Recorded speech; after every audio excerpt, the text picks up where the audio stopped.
This story is about the jaguar, but not only. It's about all of us. It's quite simple. The jaguar depends on healthy ecosystems. So do the millions of people with whom they coexist.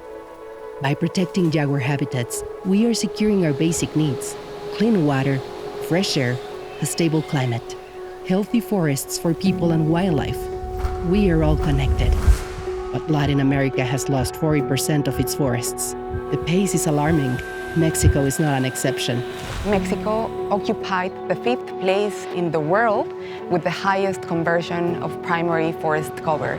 The main reasons are production of our food, our resources, livestock production, but also infrastructure development. This story is about bringing nature back. Where would we all be without the ecosystems that give us life?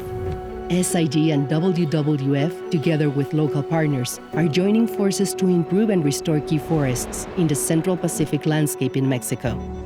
For people, climate, and biodiversity.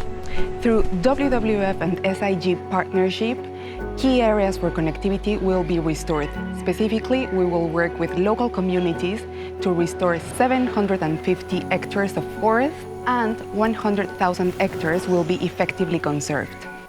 We are restoring the jaguar's ecosystem to restore a relationship with nature. With this restoration project here in Mexico, we are supporting forests, biodiversity, and the local communities at the same time. And also want to inspire others to join SIG's mission of supporting thriving forest, full of life. Please join us. This story is about all of us. Because if the jaguar is doing well, the humans are doing well.